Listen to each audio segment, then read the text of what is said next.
أعوذ بالله من الشيطان الرجيم. بسم الله الرحمن الرحيم. ألف لام ميم. ذلك الكتاب لا ريب فيه هدى للمتقين الذين يؤمنون بالغيب ويقيمون الصلاة ومما رزقناهم ينفقون والذين يؤمنون بما أنزل إليك وما أنزل من قبلك وبالآخرة هم يوقنون أولئك على هدى من ربهم وأولئك هم المفلحون. إن الذين كفروا سواء عليهم أأنذرتهم أم لم تنذرهم لا يؤمنون. ختم الله على قلوبهم وعلى سمعهم وعلى أبصارهم غشاوة ولهم عذاب عظيم. ومن الناس من يقول آمنا بالله وباليوم الآخر وما هم بمؤمنين يخادعون الله والذين آمنوا وما يخدعون إلا أنفسهم وما يشعرون. في قلوبهم مرض فزادهم الله مرضا ولهم عذاب أليم بما كانوا يكذبون. وإذا قيل لهم لا تفسدوا في الأرض قالوا إنما نحن مصلحون ألا إنهم هم المفسدون ولكن لا يشعرون. وإذا قيل لهم آمنوا كما آمن الناس قالوا أنؤمن كما آمن السفهاء ألا إنهم هم السفهاء ولكن لا يعلمون. وإذا لقوا الذين آمنوا قالوا آمنا وإذا خلوا إلى شياطينهم قالوا إنا معكم إنما نحن مستهزئون. الله يستهزئ بهم ويمدهم في طغيانهم يعمهون. أولئك الذين اشتروا الضلالة بالهدى فما ربحت تجارتهم وما كانوا مهتدين. مثلهم كمثل الذي استوقد نارا فلما أضاءت ما حوله ذهب الله بنورهم وتركهم في ظلمات لا يبصرون. صم بكم عمي فهم لا يرجعون. أو كصيب من السماء فيه ظلمات ورعد وبرق يجعلون أصابعهم في آذانهم من الصواعق حذر الموت والله محيط بالكافرين. يكاد البرق يخطف أبصارهم كلما أضاء لهم مشوا فيه وإذا أظلم عليهم قاموا ولو شاء الله لذهب بسمعهم وأبصارهم إن الله على كل شيء قدير. يا أيها الناس اعبدوا ربكم الذي خلقكم والذين من قبلكم لعلكم تتقون الذي جعل لكم الأرض فراشا والسماء بناء وأنزل من السماء ماء فأخرج به من الثمرات رزقا لكم فلا تجعلوا لله أندادا وأنتم تعلمون. وإن كنتم في ريب مما نزلنا على عبدنا فأتوا بسورة من مثله وادعوا شهداءكم من دون الله إن كنتم صادقين. فإن لم تفعلوا ولن تفعلوا فاتقوا النار التي وقودها الناس والحجارة أعدت للكافرين. وبشر الذين آمنوا وعملوا الصالحات أن لهم جنات تجري من تحتها الأنهار كلما رزقوا منها من ثمرة رزقا قالوا هذا الذي رزقنا من قبل وأتوا به متشابها ولهم فيها أزواج مطهرة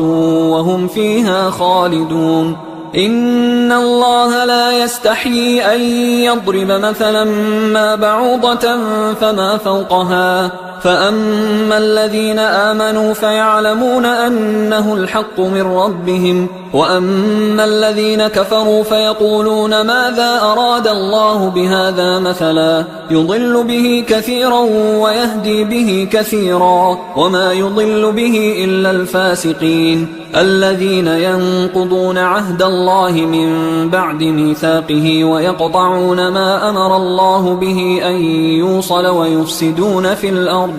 أولئك هم الخاسرون. كيف تكفرون بالله وكنتم أمواتا فأحياكم ثم يميتكم ثم يحييكم ثم إليه ترجعون. هو الذي خلق لكم ما في الأرض جميعا ثم استوى إلى السماء فسواهن 7 سماوات وهو بكل شيء عليم. وإذ قال ربك للملائكة إني جاعل في الأرض خليفة قالوا أتجعل فيها من يفسد فيها ويسفك الدماء ونحن نسبح بحمدك ونقدس لك قال إني أعلم ما لا تعلمون. وعلم آدم الأسماء كلها ثم عرضهم على الملائكة فقال أنبئوني بأسماء هؤلاء إن كنتم صادقين. قالوا سبحانك لا علم لنا إلا ما علمتنا إنك أنت العليم الحكيم. قال يا آدم أنبئهم بأسمائهم فلما أنبأهم بأسمائهم قال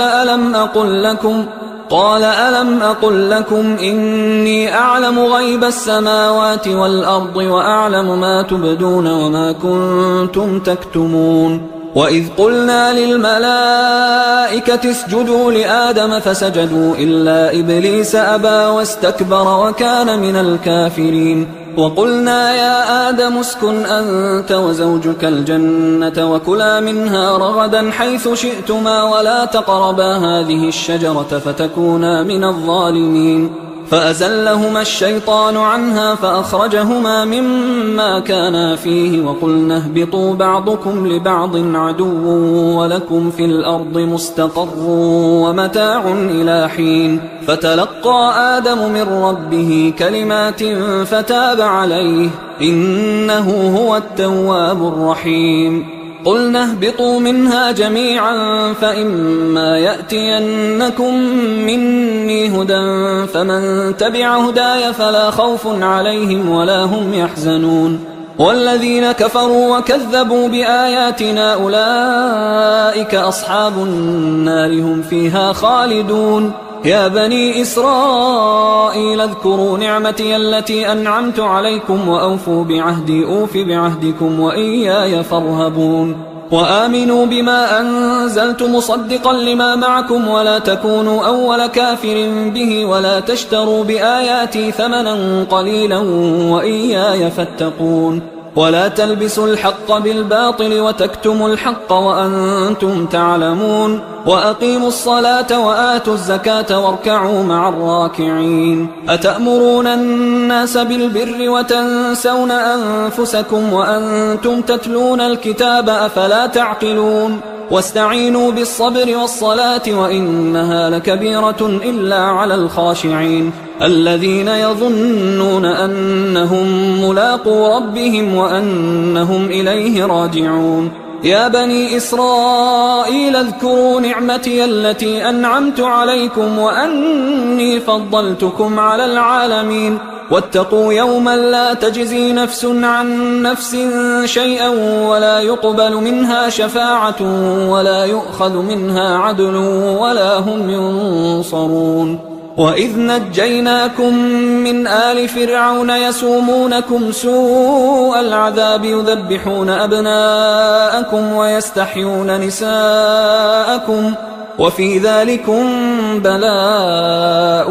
من ربكم عظيم. وإذ فرقنا بكم البحر فأنجيناكم وأغرقنا آل فرعون وأنتم تنظرون. وإذ واعدنا موسى 40 ليلة ثم اتخذتم العجل من بعده وأنتم ظالمون. ثم عفونا عنكم من بعد ذلك لعلكم تشكرون وإذ آتينا موسى الكتاب والفرقان لعلكم تهتدون وإذ قال موسى لقومه يا قوم إنكم ظلمتم أنفسكم باتخاذكم العجل فتوبوا إلى بارئكم فاقتلوا أنفسكم ذلكم خير لكم عند بارئكم فتاب عليكم إنه هو التواب الرحيم وإذ قلتم يا موسى لن نؤمن لك حتى نرى الله جهرة فأخذتكم الصاعقة وأنتم تنظرون ثم بعثناكم من بعد موتكم لعلكم تشكرون وظللنا عليكم الغمام وأنزلنا عليكم المن والسلوى كلوا من طيبات ما رزقناكم وما ظلمونا ولكن كانوا أنفسهم يظلمون وإذ قلنا ادخلوا هذه القرية فكلوا منها حيث شئتم رغدا وادخلوا الباب سجدا وقولوا حطة نغفر لكم خطاياكم وسنزيد المحسنين فبدل الذين ظلموا قولا غير الذي قيل لهم فأنزلنا على الذين ظلموا رجزا من السماء بما كانوا يفسقون وإذ استسقى موسى لقومه فقلنا اضرب بعصاك الحجر فانفجرت منه 12 عينا قد علم كل أناس مشربهم كلوا واشربوا من رزق الله ولا تعثوا في الأرض مفسدين وإذ قلتم يا موسى لن نصبر على طعام واحد فادع لنا ربك يخرج لنا مما تنبت الأرض من بقلها وقثائها وفومها وعدسها وبصلها قال أتستبدلون الذي هو أدنى بالذي هو خير اهبطوا مصرا فإن لكم ما سألتم وضربت عليهم الذلة والمسكنة وباءوا بغضب من الله ذلك بأنهم كانوا يكفرون بآيات الله ويقتلون النبيين بغير الحق ذلك بما عصوا وكانوا يعتدون إن الذين آمنوا والذين هادوا والنصارى والصابئين من آمن بالله واليوم الآخر وعمل صالحا فلهم أجرهم عند ربهم ولا خوف عليهم ولا هم يحزنون وإذ أخذنا ميثاقكم ورفعنا فوقكم الطور خذوا ما آتيناكم بقوة واذكروا ما فيه لعلكم تتقون ثم توليتم من بعد ذلك فلولا فضل الله عليكم ورحمته لكنتم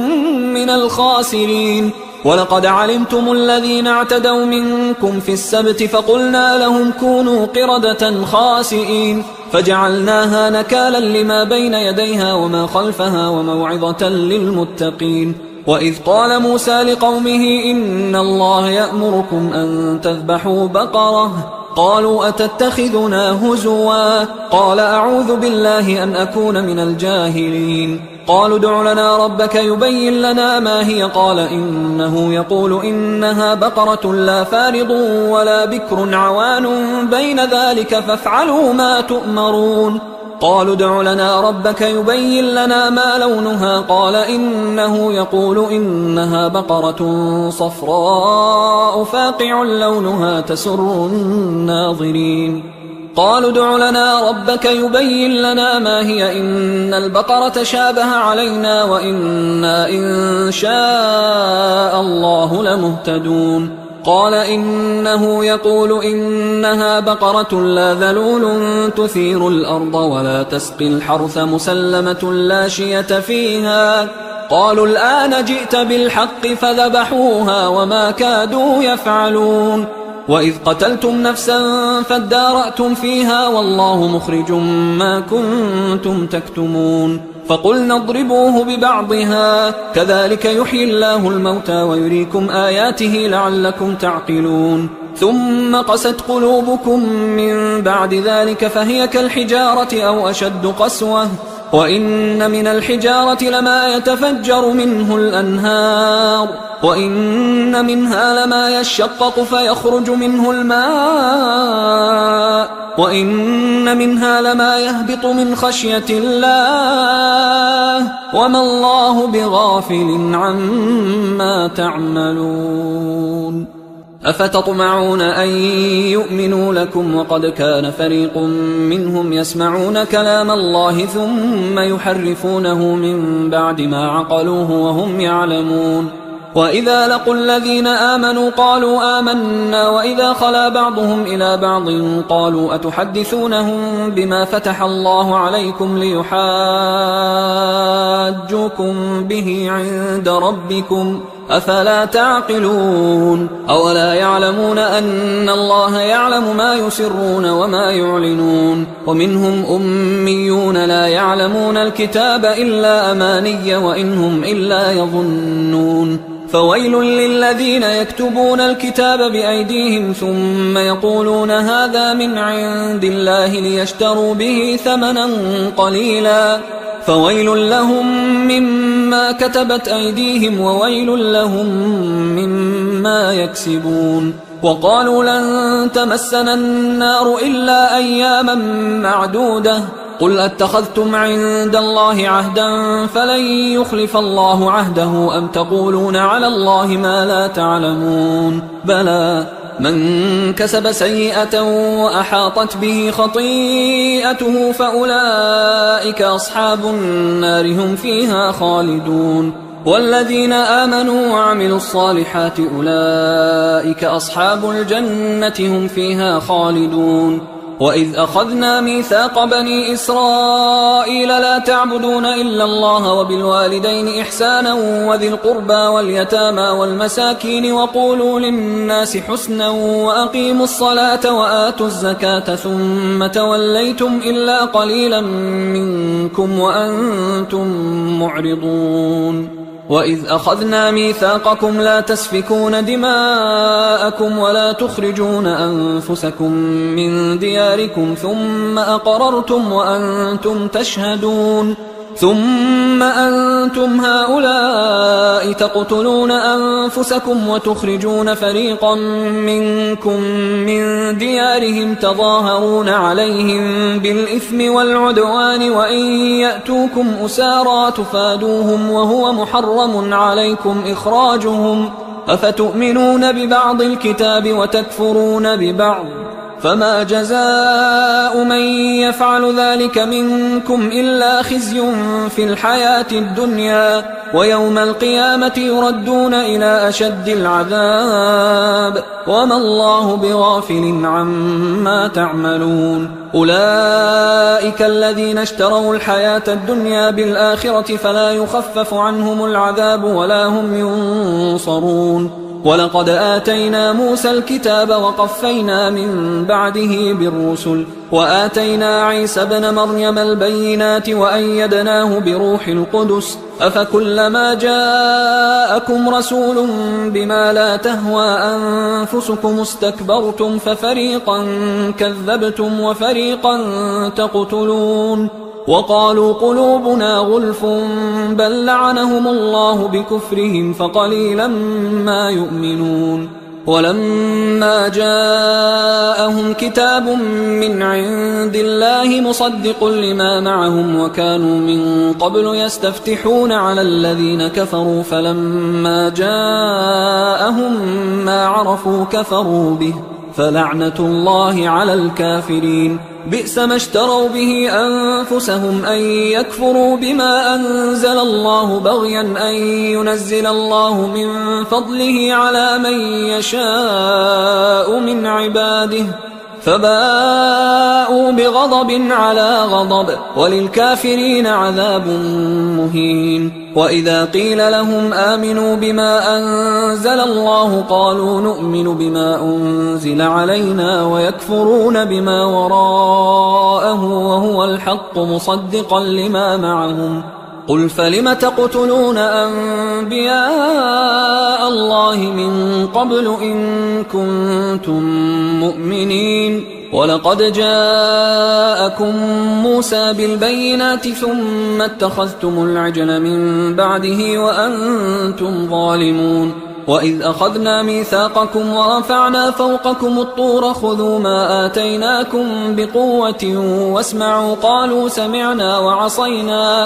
قالوا سمعنا وعصينا وأشربوا في قلوبهم العجل بكفرهم قل بئس ما يأمركم به إيمانكم إن كنتم مؤمنين قل إن كانت لكم الدار الآخرة عند الله خالصة من دون الناس فتمنوا الموت إن كنتم صادقين ولن يتمنوه أبدا بما قدمت أيديهم والله عليم بالظالمين ولتجدنهم أحرص الناس على حياة ومن الذين أشركوا يود أحدهم لو يعمر 1000 سنة وما هو بمزحزحه من العذاب أن يعمر والله بصير بما يعملون قل من كان عدوا لجبريل فإنه نزله على قلبك بإذن الله مصدقا لما بين يديه وهدى وبشرى للمؤمنين من كان عدوا لله وملائكته ورسله وجبريل وميكال فإن الله عدو للكافرين ولقد أنزلنا إليك آيات بينات وما يكفر بها إلا الفاسقون أوكلما عاهدوا عهدا نبذه فريق منهم بل أكثرهم لا يؤمنون ولما جاءهم رسول من عند الله مصدق لما معهم نبذ فريق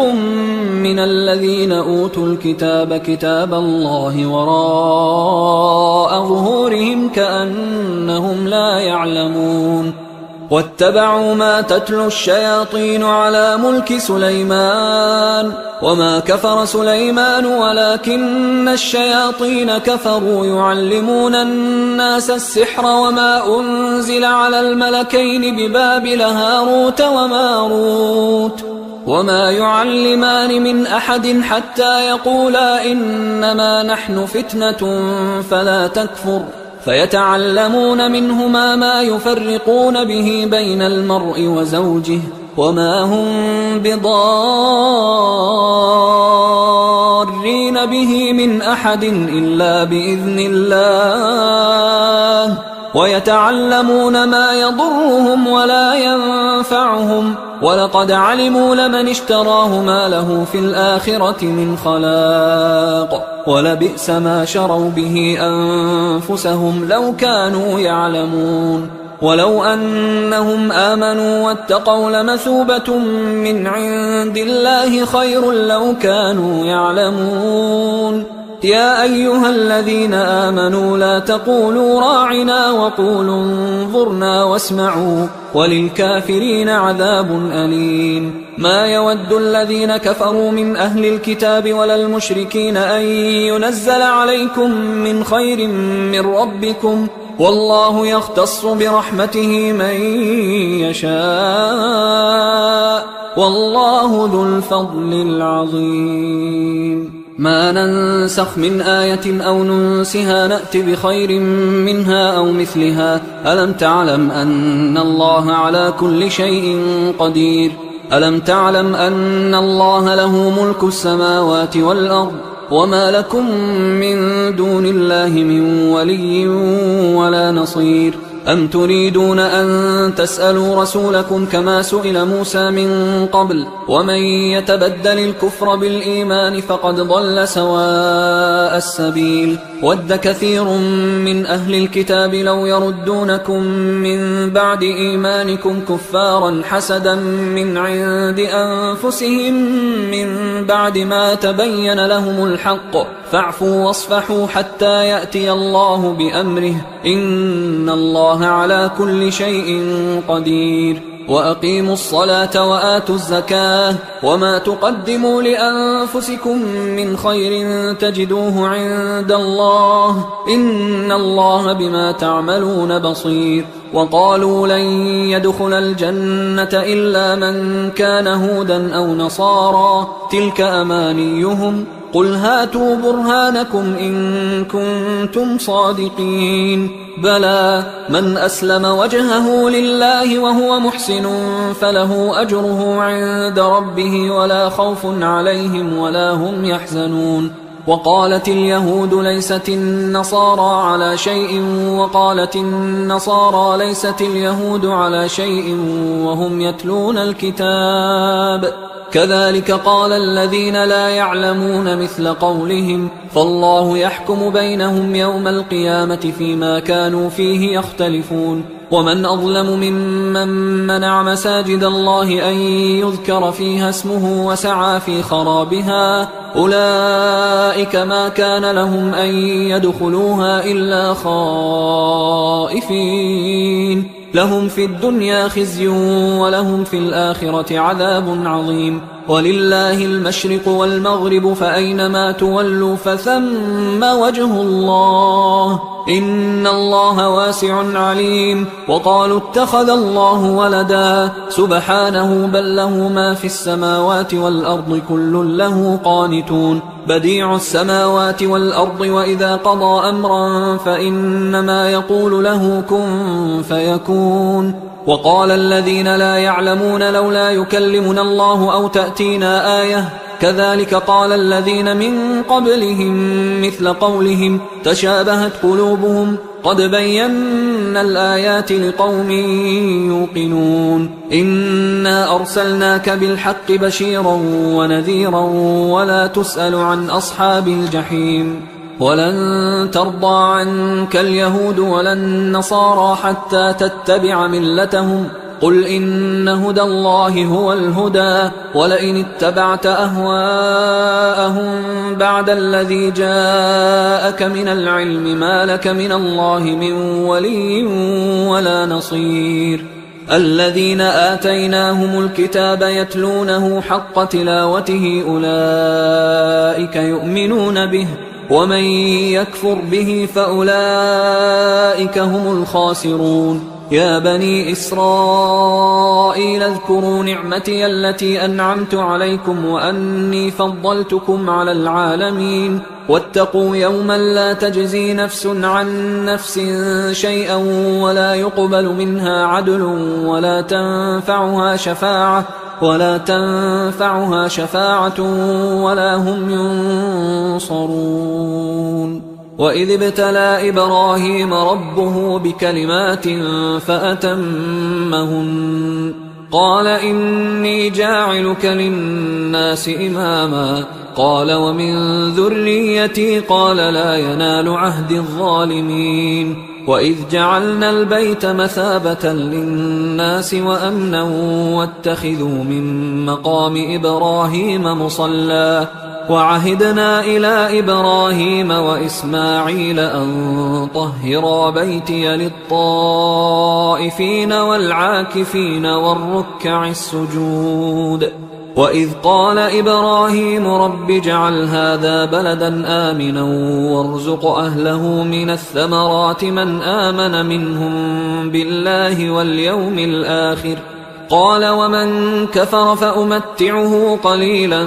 ثم أضطره إلى عذاب النار وبئس المصير وإذ يرفع إبراهيم القواعد من البيت وإسماعيل ربنا تقبل منا إنك أنت السميع العليم ربنا وجعلنا مسلمين لك ومن ذريتنا أمة مسلمة لك وأرنا مناسكنا وتب علينا إنك أنت التواب الرحيم ربنا وابعث فيهم رسولا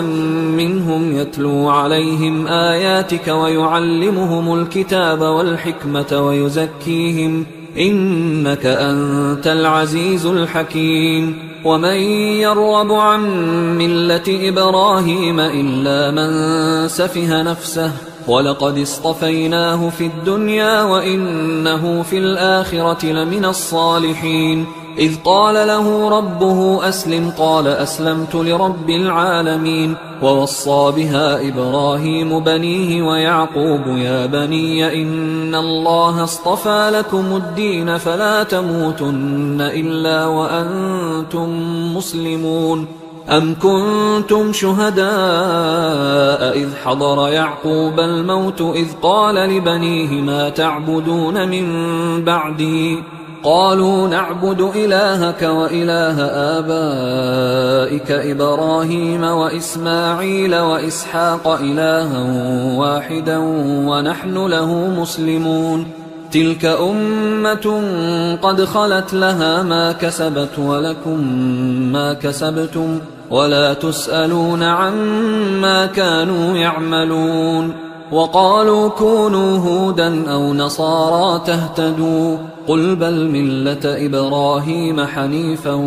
وما كان من المشركين. قولوا آمنا بالله وما أنزل إلينا وما أنزل إلى إبراهيم وإسماعيل وإسحاق ويعقوب والأسباط وما أوتي موسى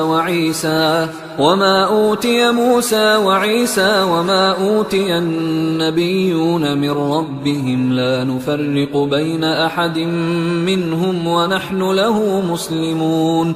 فإن آمنوا بمثل ما آمنتم به فقد اهتدوا وإن تولوا فإنما هم في شقاق فسيكفيكهم الله وهو السميع العليم. صبغة الله ومن أحسن من الله صبغة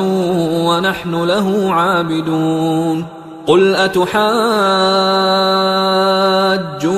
في الله وهو ربنا وربكم ولنا أعمالنا ولكم أعمالكم ونحن له مخلصون. أم تقولون إن إبراهيم وإسماعيل وإسحاق ويعقوب والأسباط كانوا هودا أو نصارى قل أأنتم أعلم أم الله ومن أظلم ممن كتم شهادة عنده من الله وما الله بغافل عما تعملون. تلك أمة قد خلت لها ما كسبت ولكم ما كسبتم ولا تسألون عما كانوا يعملون. سيقول السفهاء من الناس ما ولاهم عن قبلتهم التي كانوا عليها قل لله المشرق والمغرب يهدي من يشاء إلى صراط مستقيم. وكذلك جعلناكم أمة وسطا لتكونوا شهداء على الناس ويكون الرسول عليكم شهيدا. وما جعلنا القبلة التي كنت عليها إلا لنعلم من يتبع الرسول ممن ينقلب على عقبيه وإن كانت لكبيرة إلا على الذين هدى الله وما كان الله ليضيع إيمانكم إن الله بالناس لرؤوف رحيم. قد نرى تقلب وجهك في السماء فلنولينك قبلة ترضاها فول وجهك شطر المسجد الحرام وحيث ما كنتم فولوا وجوهكم شطره وإن الذين أوتوا الكتاب ليعلمون أنه الحق من ربهم وما الله بغافل عما يعملون. ولئن أتيت الذين أوتوا الكتاب بكل آية ما تبعوا قبلتك وما أنت بتابع قبلتهم وما بعضهم بتابع قبلة بعض ولئن اتبعت أهواءهم من بعد ما جاءك من العلم إنك إذا لمن الظالمين. الذين آتيناهم الكتاب يعرفونه كما يعرفون أبناءهم وإن فريقا منهم ليكتمون الحق وهم يعلمون. الحق من ربك فلا تكونن من الممترين ولكل وجهة هو موليها فاستبقوا الخيرات أينما تكونوا يأت بكم الله جميعا إن الله على كل شيء قدير ومن حيث خرجت فول وجهك شطر المسجد الحرام وإنه للحق من ربك وما الله بغافل عما تعملون ومن حيث خرجت فول وجهك شطر المسجد الحرام وحيث ما كنتم فولوا وجوهكم شطره لئلا يكون للناس عليكم حجة إلا الذين ظلموا منهم فلا تخشوهم واخشوني ولأتم نعمتي عليكم ولعلكم تهتدون كما أرسلنا فيكم رسولا منكم يتلو عليكم آياتنا ويزكيكم ويعلمكم الكتاب والحكمة ويعلمكم ما لم تكونوا تعلمون فاذكروني أذكركم واشكروا لي ولا تكفرون يا أيها الذين آمنوا استعينوا بالصبر والصلاة إن الله مع الصابرين ولا تقولوا لمن يقتل في سبيل الله أموات بل أحياء ولكن لا تشعرون ولنبلونكم بشيء من الخوف والجوع ونقص من الأموال والأنفس والثمرات وبشر الصابرين الذين إذا أصابتهم مصيبة قالوا إنا لله وإنا إليه راجعون أولئك عليهم صلوات من ربهم ورحمة وأولئك هم المهتدون إن الصفا والمروة من شعائر الله فمن حج البيت أو اعتمر فلا جناح عليه أن يطوف بهما ومن تطوع خيرا فإن الله شاكر عليم إن الذين يكتمون ما أنزلنا من البينات والهدى من بعد ما بيناه للناس في الكتاب أولئك يلعنهم الله ويلعنهم اللاعنون إلا الذين تابوا وأصلحوا وبينوا فأولئك أتوب عليهم وأنا التواب الرحيم إن الذين كفروا وماتوا وهم كفار أولئك عليهم لعنة الله والملائكة والناس أجمعين خالدين فيها لا يخفف عنهم العذاب ولا هم ينظرون وإلهكم إله واحد لا إله إلا هو الرحمن الرحيم إن في خلق السماوات والأرض واختلاف الليل والنهار والفلك التي تجري في البحر بما ينفع الناس وما أنزل الله من السماء من ماء فأحيا به الأرض بعد موتها وبث فيها من كل دابة وتصريف الرياح والسحاب المسخر بين السماء والأرض لآيات لقوم يعقلون ومن الناس من يتخذ من دون الله أندادا يحبونهم كحب الله والذين آمنوا أشد حبا لله ولو يرى الذين ظلموا إذ يرون العذاب أن القوة لله جميعا وأن الله شديد العذاب إذ تبرأ الذين اتبعوا من الذين اتبعوا ورأوا العذاب وتقطعت بهم الأسباب وقال الذين اتبعوا لو أن لنا كرة فنتبرأ منهم كما تبرأوا منا كذلك يريهم الله أعمالهم حسرات عليهم وما هم بخارجين من النار يا أيها الناس كلوا مما في الأرض حلالا طيبا ولا تتبعوا خطوات الشيطان إنه لكم عدو مبين إنما يأمركم بالسوء والفحشاء وأن تقولوا على الله ما لا تعلمون وإذا قيل لهم اتبعوا ما أنزل الله قالوا بل نتبع ما ألفينا عليه آباءنا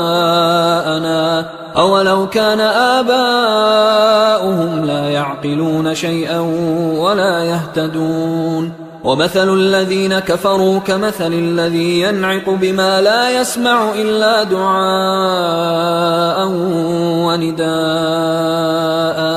صم بكم عمي فهم لا يعقلون يا أيها الذين آمنوا كلوا من طيبات ما رزقناكم واشكروا لله إن كنتم إياه تعبدون إنما حرم عليكم الميتة والدم ولحم الخنزير وما أهل به لغير الله فمن اضطر غير باغ ولا عاد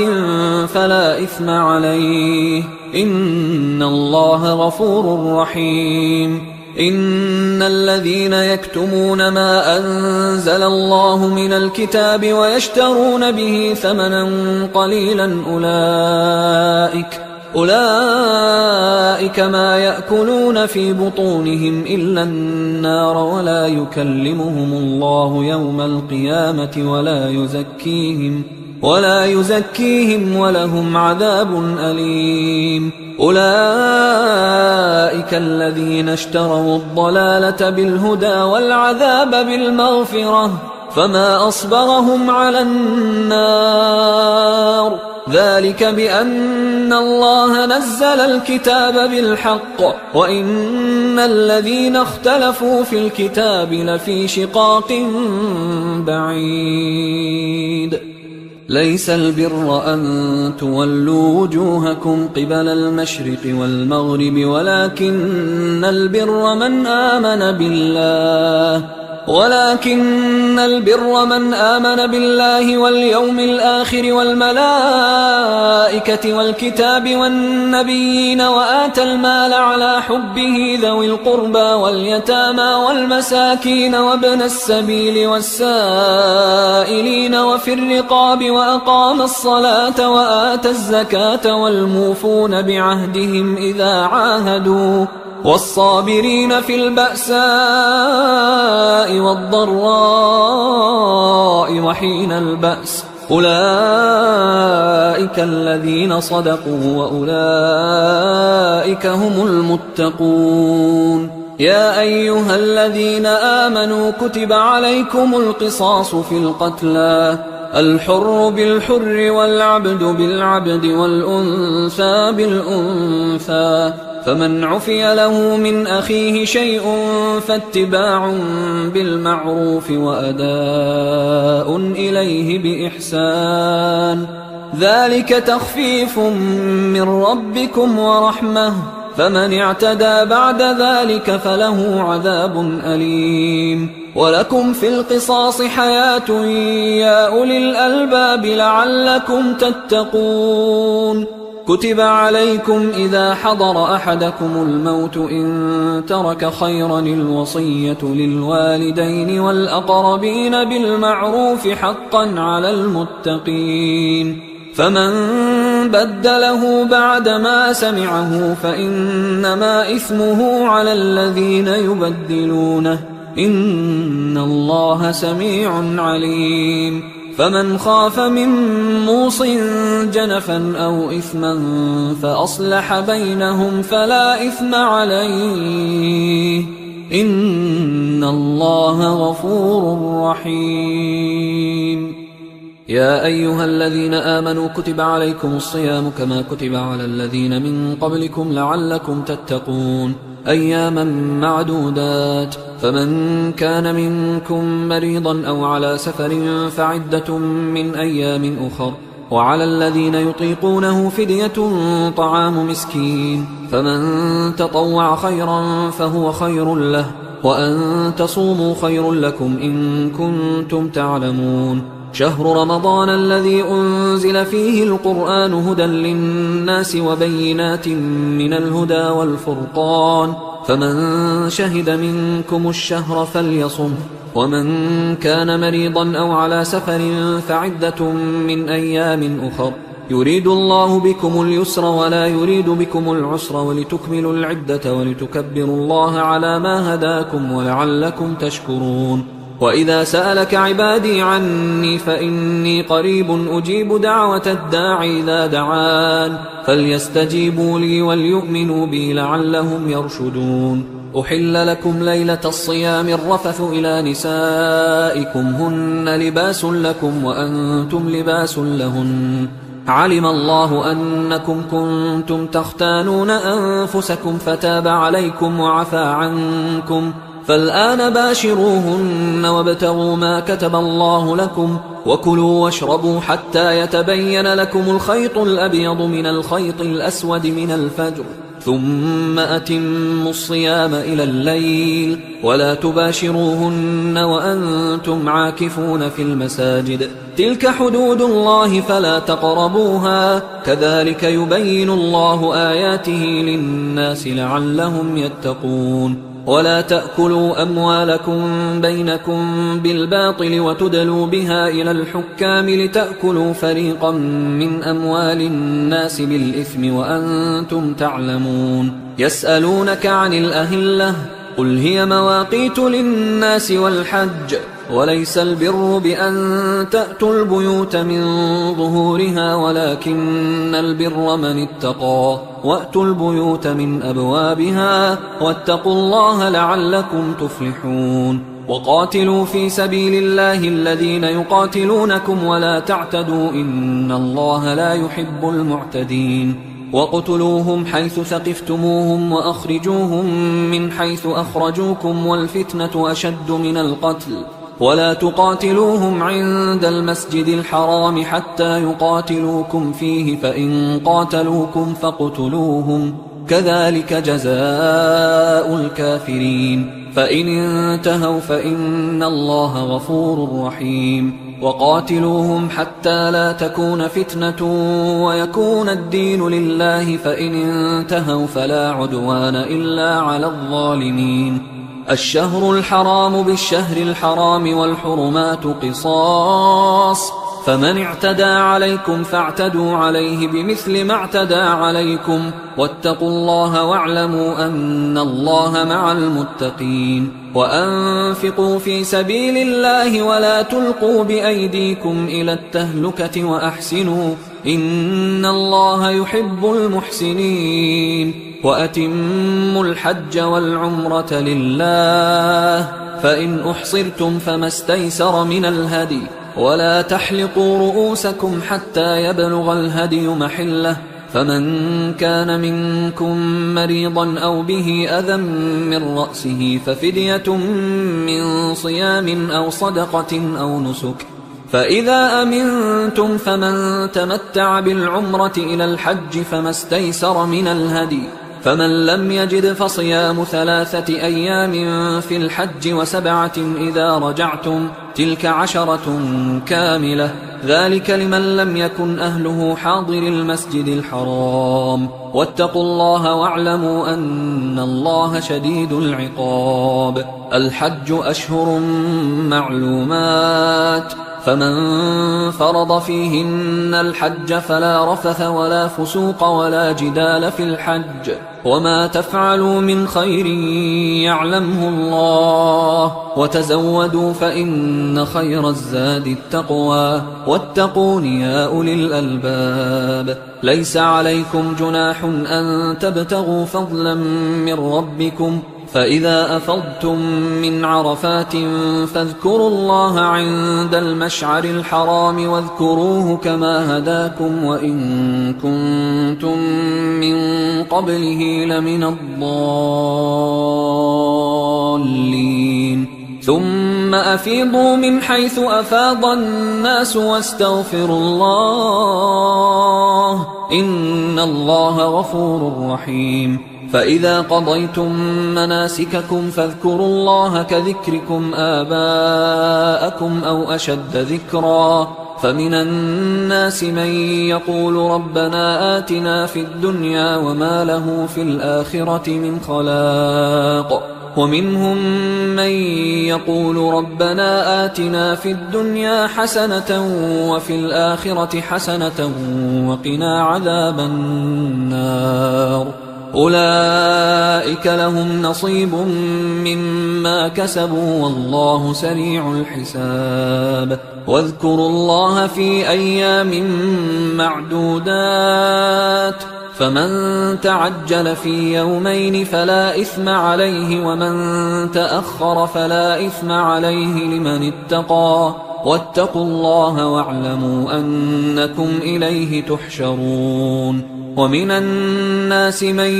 يعجبك قوله في الحياة الدنيا ويشهد الله على ما في قلبه وهو ألد الخصام وإذا تولى سعى في الأرض ليفسد فيها ويهلك الحرث والنسل والله لا يحب الفساد وإذا قيل له اتق الله أخذته العزة بالإثم فحسبه جهنم ولبئس المهاد ومن الناس من يشري نفسه ابتغاء مرضات الله والله رؤوف بالعباد يا أيها الذين آمنوا ادخلوا في السلم كافة ولا تتبعوا خطوات الشيطان إنه لكم عدو مبين فإن زللتم من بعد ما جاءتكم البينات فاعلموا أن الله عزيز حكيم هل ينظرون إلا أن يأتيهم الله في ظلل من الغمام والملائكة وقضي الأمر وإلى الله ترجع الأمور سل بني إسرائيل كم آتيناهم من آية بينة ومن يبدل نعمة الله من بعد ما جاءته فإن الله شديد العقاب زين للذين كفروا الحياة الدنيا ويسخرون من الذين آمنوا والذين اتقوا فوقهم يوم القيامة والله يرزق من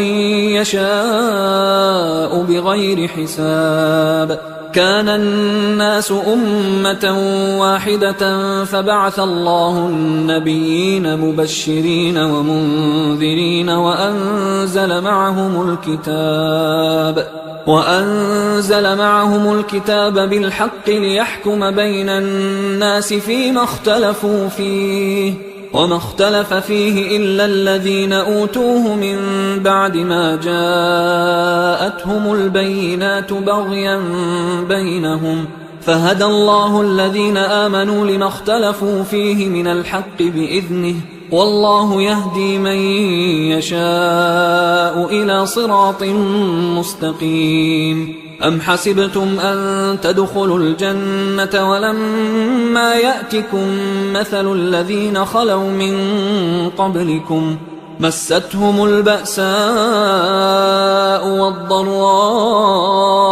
وزلزلوا حتى يقول الرسول والذين آمنوا معه متى نصر الله ألا إن نصر الله قريب يسألونك ماذا ينفقون قل ما أنفقتم من خير فللوالدين والأقربين واليتامى والمساكين وابن السبيل وما تفعلوا من خير فإن الله به عليم كتب عليكم القتال وهو كره لكم وعسى أن تكرهوا شيئا وهو خير لكم وعسى أن تحبوا شيئا وهو شر لكم والله يعلم وأنتم لا تعلمون يسألونك عن الشهر الحرام قتال فيه قل قتال فيه كبير وصد عن سبيل الله وكفر به والمسجد الحرام وإخراج أهله منه أكبر عند الله والفتنة أكبر من القتل ولا يزالون يقاتلونكم حتى يردوكم عن دينكم إن استطاعوا ومن يرتدد منكم عن دينه فيمت وهو كافر فأولئك حبطت أعمالهم في الدنيا والآخرة وأولئك أصحاب النار هم فيها خالدون إن الذين آمنوا والذين هاجروا وجاهدوا في سبيل الله أولئك يرجون رحمة الله والله غفور رحيم يسألونك عن الخمر والميسر قل فيهما إثم كبير ومنافع للناس وإثمهما أكبر من نفعهما ويسألونك ماذا ينفقون قل العفو كذلك يبين الله لكم الآيات لعلكم تتفكرون في الدنيا والآخرة ويسألونك عن اليتامى قل إصلاح لهم خير وإن تخالطوهم فإخوانكم والله يعلم المفسد من المصلح ولو شاء الله لأعنتكم إن الله عزيز حكيم ولا تنكحوا المشركات حتى يؤمن ولأمة مؤمنة خير من مشركة ولو أعجبتكم ولا تنكحوا المشركين حتى يؤمنوا ولعبد مؤمن خير من مشرك ولو أعجبكم أولئك يدعون إلى النار والله يدعو إلى الجنة والمغفرة بإذنه ويبين آياته للناس لعلهم يتذكرون ويسألونك عن المحيض قل هو أذى فاعتزلوا النساء في المحيض ولا تقربوهن حتى يطهرن فإذا تطهرن فأتوهن من حيث أمركم الله إن الله يحب التوابين ويحب المتطهرين نساؤكم حرث لكم فأتوا حرثكم أنى شئتم وقدموا لأنفسكم واتقوا الله واعلموا أنكم ملاقوه وبشر المؤمنين ولا تجعلوا الله عرضة لأيمانكم أن تبروا وتتقوا وتصلحوا بين الناس والله سميع عليم لا يؤاخذكم الله باللغو في أيمانكم ولكن يؤاخذكم بما كسبت قلوبكم والله غفور حليم للذين يؤلون من نسائهم تربص 4 أشهر فإن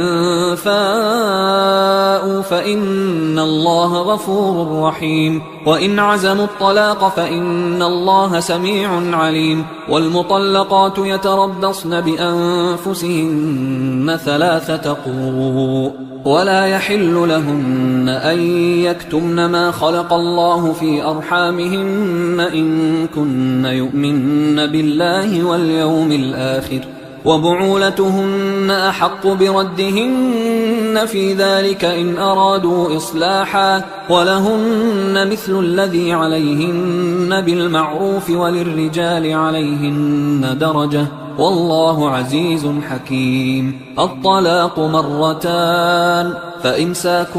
بمعروف أو تسريح بإحسان ولا يحل لكم أن تأخذوا مما آتيتموهن شيئا إلا أن يخافا ألا يقيما حدود الله فإن خفتم ألا يقيما حدود الله فلا جناح عليهما فيما افتدت به، تلك حدود الله فلا تعتدوها، ومن يتعد حدود الله فأولئك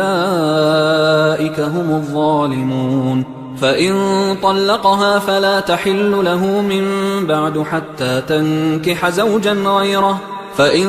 طلقها فلا جناح عليهما أن يتراجعا إن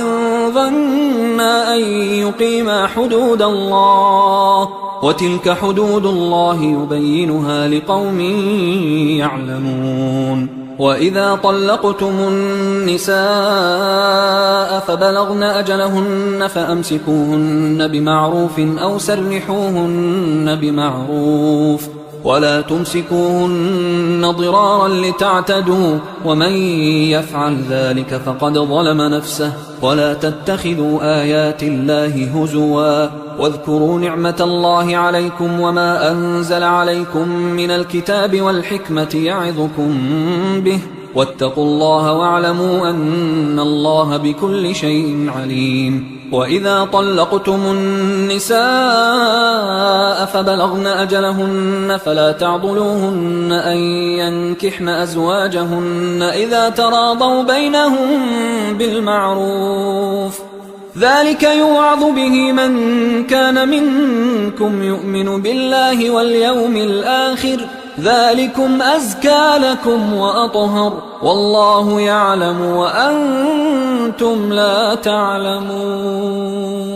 والوالدات يرضعن أولادهن حولين كاملين لمن أراد أن يتم الرضاعة، وعلى المولود له رزقهن وكسوتهن بالمعروف، لا تكلف نفس إلا وسعها، لا تضار والدة بولدها ولا مولود له بولده، وعلى الوارث مثل ذلك، فإن أرادا فصالا عن تراض منهما وتشاور فلا جناح عليهما. وإن أردتم أن تسترضعوا أولادكم فلا جناح عليكم إذا سلمتم ما آتيتم بالمعروف، واتقوا الله واعلموا أن الله بما تعملون بصير. والذين يتوفون منكم ويذرون أزواجا يتربصن بأنفسهن 4 أشهر و10، فإذا بلغن أجلهن فلا جناح عليكم فيما فعلن في أنفسهن بالمعروف، والله بما تعملون خبير. ولا جناح عليكم فيما عرضتم به من خطبة النساء أو أكننتم في أنفسكم، علم الله أنكم ستذكرونهن ولكن لا تواعدوهن سرا إلا أن تقولوا قولا معروفا، ولا تعزموا عقدة النكاح حتى يبلغ الكتاب أجله، واعلموا أن الله يعلم ما في أنفسكم فاحذروه، واعلموا أن الله غفور حليم. لا جناح عليكم إن طلقتم النساء ما لم تمسوهن أو تفرضوا لهن فريضة، ومتعوهن على الموسع قدره وعلى المقتر قدره متاعا بالمعروف حقا على المحسنين. وإن طلقتموهن من قبل أن تمسوهن وقد فرضتم لهن فريضة فنصف ما فرضتم إلا أن يعفون أو يعفو الذي بيده عقدة النكاح، وأن تعفوا أقرب للتقوى، ولا تنسوا الفضل بينكم، إن الله بما تعملون بصير. حافظوا على الصلوات والصلاة الوسطى وقوموا لله قانتين، فإن خفتم فرجالا أو ركبانا، فإذا أمنتم فاذكروا الله كما علمكم ما لم تكونوا تعلمون. والذين يتوفون منكم ويذرون أزواجا وصية لأزواجهم متاعا إلى الحول غير إخراج، فإن خرجن فلا جناح عليكم فيما فعلن في أنفسهن من معروف، والله عزيز حكيم. وللمطلقات متاع بالمعروف حقا على المتقين، كذلك يبين الله لكم آياته لعلكم تعقلون. ألم تر إلى الذين خرجوا من ديارهم وهم ألوف حذر الموت فقال لهم الله موتوا ثم أحياهم، إن الله لذو فضل على الناس ولكن أكثر الناس لا يشكرون. وقاتلوا في سبيل الله واعلموا أن الله سميع عليم. من ذا الذي يقرض الله قرضا حسنا فيضاعفه له أضعافا كثيرة، والله يقبض ويبسط وإليه ترجعون. ألم تر إلى الملأ من بني إسرائيل من بعد موسى إذ قالوا لنبي له مبعث لنا ملكا نقاتل في سبيل الله، قال هل عسيتم إن كتب عليكم القتال ألا تقاتلوا؟ قالوا وما لنا ألا نقاتل في سبيل الله وقد أخرجنا من ديارنا وأبنائنا، فلما كتب عليهم القتال تولوا إلا قليلا منهم، والله عليم بالظالمين. وقال لهم نبيهم إن الله قد بعث لكم طالوت ملكا، قالوا أنى يكون له الملك علينا ونحن أحق بالملك منه ولم يؤت سعة من المال، قال إن الله اصطفاه عليكم وزاده بسطة في العلم والجسم، والله يؤتي ملكه من يشاء والله واسع عليم. وقال لهم نبيهم إن آية ملكه أن يأتيكم التابوت فيه سكينة من ربكم وبقية مما ترك آل موسى وآل هارون تحمله الملائكة، إن في ذلك لآية لكم إن كنتم مؤمنين. فلما فصل طالوت بالجنود قال إن الله مبتليكم بنهر فمن شرب منه فليس مني ومن لم يطعمه فإنه مني إلا من اغترف غرفة بيده، فشربوا منه إلا قليلا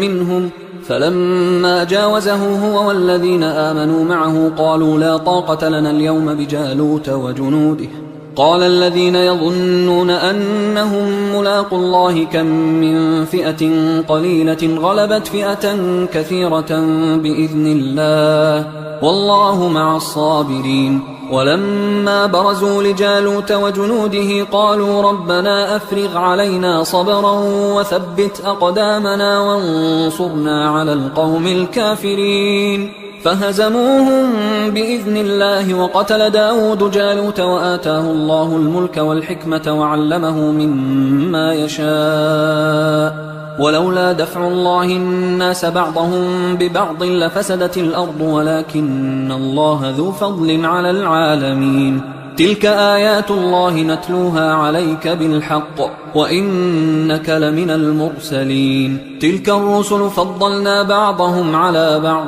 منهم من كلم الله ورفع بعضهم درجات، وآتينا عيسى ابن مريم البينات وأيدناه بروح القدس، ولو شاء الله ما اقتتل الذين من بعدهم من بعد ما جاءتهم البينات ولكن اختلفوا فمنهم من آمن ومنهم من كفر، ولو شاء الله ما اقتتلوا ولكن الله يفعل ما يريد. يا أيها الذين آمنوا أنفقوا مما رزقناكم من قبل أن يأتي يوم لا بيع فيه ولا خلة ولا شفاعة والكافرون هم الظالمون. الله لا إله إلا هو الحي القيوم لا تأخذه سنة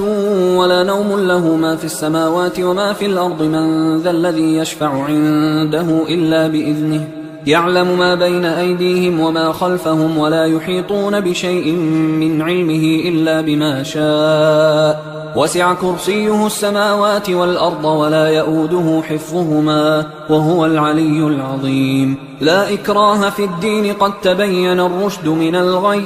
فمن يكفر بالطاغوت ويؤمن بالله فقد استمسك بالعروة الوثقى لا انفصام لها، والله سميع عليم. الله ولي الذين آمنوا يخرجهم من الظلمات إلى النور، والذين كفروا أولياؤهم الطاغوت يخرجونهم من النور إلى الظلمات، أولئك أصحاب النار هم فيها خالدون. ألم تر إلى الذي حاج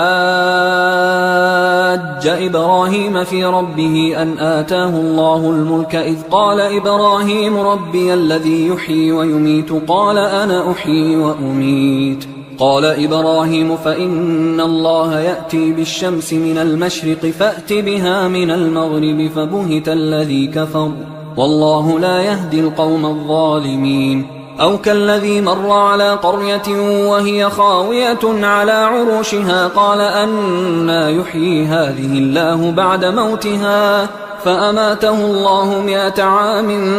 ثم بعثه قال كم لبثت؟ قال لبثت يوما أو بعض يوم. قال بل لبثت 100 عام فانظر إلى طعامك وشرابك لم يتسنه وانظر إلى حمارك ولنجعلك آية للناس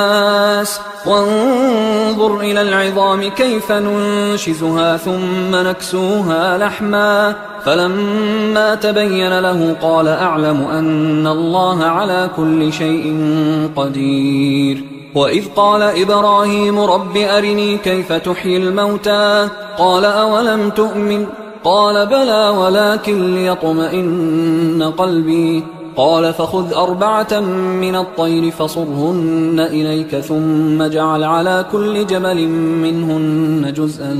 ثم ادعهن يأتينك سعيا واعلم أن الله عزيز حكيم. مثل الذين ينفقون أموالهم في سبيل الله كمثل حبة أنبتت 7 سنابل في كل سنبلة 100 حبة والله يضاعف لمن يشاء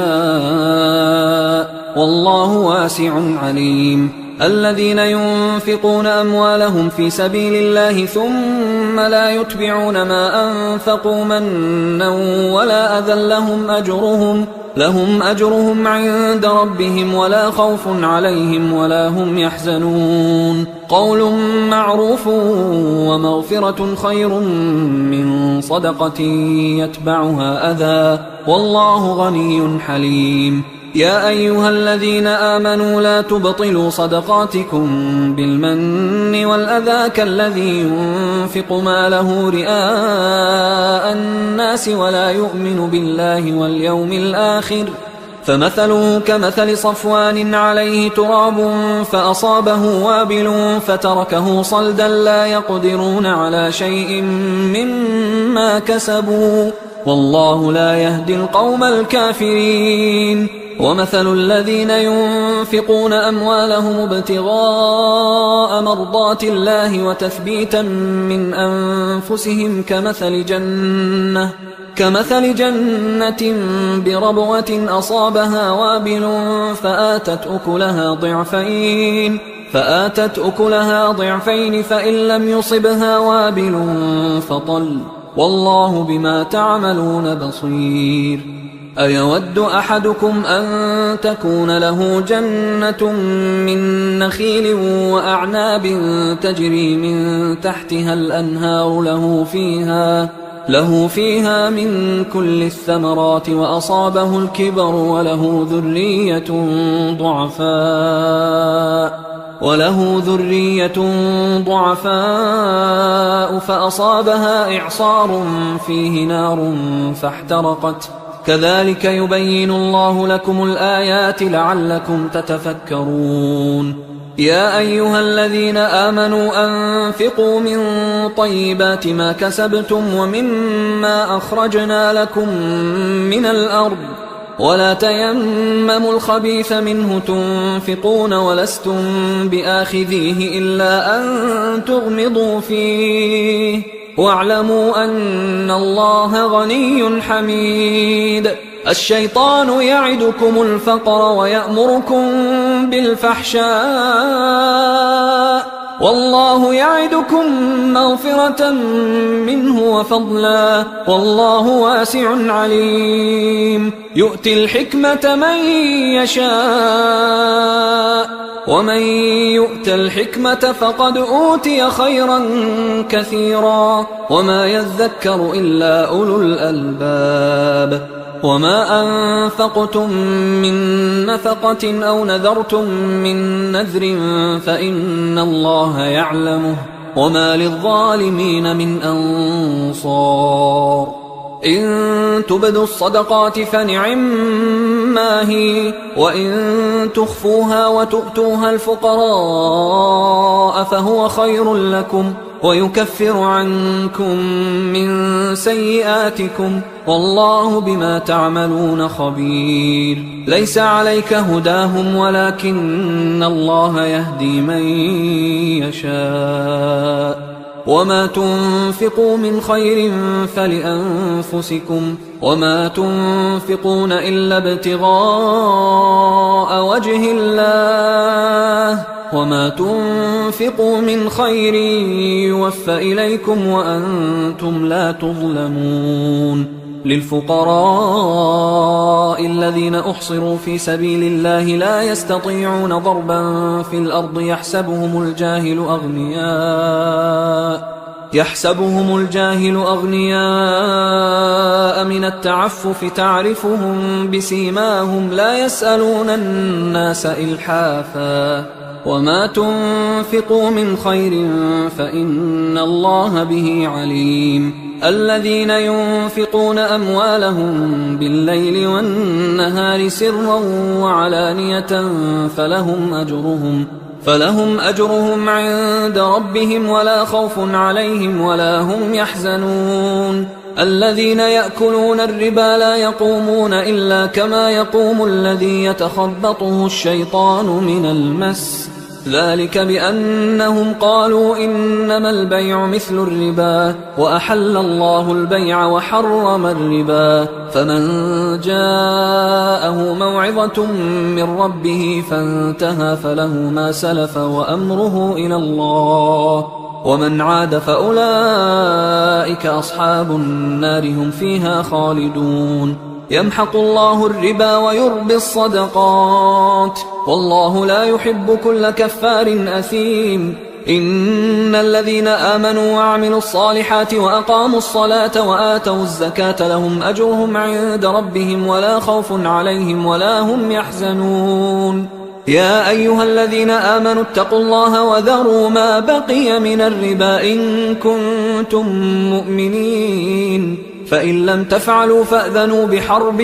من الله ورسوله وإن تبتم فلكم رؤوس أموالكم لا تظلمون ولا تظلمون. وإن كان ذو عسرة فنظرة إلى ميسرة وأن تصدقوا خير لكم إن كنتم تعلمون. واتقوا يوما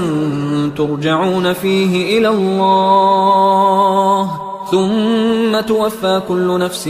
ما كسبت وهم لا يظلمون. يا أيها الذين آمنوا إذا تداينتم بدين إلى أجل مسمى فاكتبوه وليكتب بينكم كاتب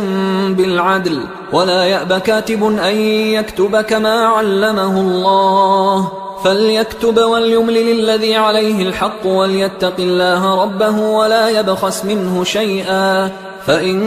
كان الذي عليه الحق سفيها أو ضعيفا أو لا يستطيع أن يمله فليملل وليه بالعدل واستشهدوا شهيدين من رجالكم فإن لم يكونا رجلين فرجل وامرأتان ممن ترضون من الشهداء أن تضل إحداهما فتذكر إحداهما الأخرى ولا يأبى الشهداء إذا ما دعوا ولا تسأموا أن تكتبوه صغيرا أو كبيرا إلى أجله ذلكم أقسط عند الله وأقوم للشهادة وأدنى ألا ترتابوا إلا أن تكون تجارة حاضرة تديرونها بينكم فليس عليكم جناح ألا تكتبوها وأشهدوا إذا تبايعتم ولا يضار كاتب ولا شهيد وإن تفعلوا فإنه فسوق بكم واتقوا الله ويعلمكم الله والله بكل شيء عليم وإن كنتم على سفر ولم تجدوا كاتبا فرهان مقبوضة فإن أمن بعضكم بعضا فليؤدي الذي اؤتمن أمانته وليتق الله ربه ولا تكتموا الشهادة ومن يكتمها فإنه آثم قلبه والله بما تعملون عليم لله ما في السماوات وما في الأرض وإن تبدوا ما في أنفسكم أو تخفوه يحاسبكم به الله فيغفر لمن يشاء ويعذب من يشاء والله على كل شيء قدير آمن الرسول بما أنزل إليه من ربه والمؤمنون كل آمن بالله وملائكته وكتبه ورسله لا نفرق بين أحد من رسله وقالوا سمعنا وأطعنا غفرانك ربنا وإليك المصير لا يكلف الله نفسا إلا وسعها لها ما كسبت وعليها ما اكتسبت ربنا لا تؤاخذنا إن نسينا أو أخطأنا ربنا ولا تحمل علينا إصرا كما حملته على الذين من قبلنا ربنا ولا تحملنا ما لا طاقة لنا به واعف عنا واغفر لنا وارحمنا أنت مولانا فانصرنا على القوم الكافرين. حصريا على قارئ القرآن.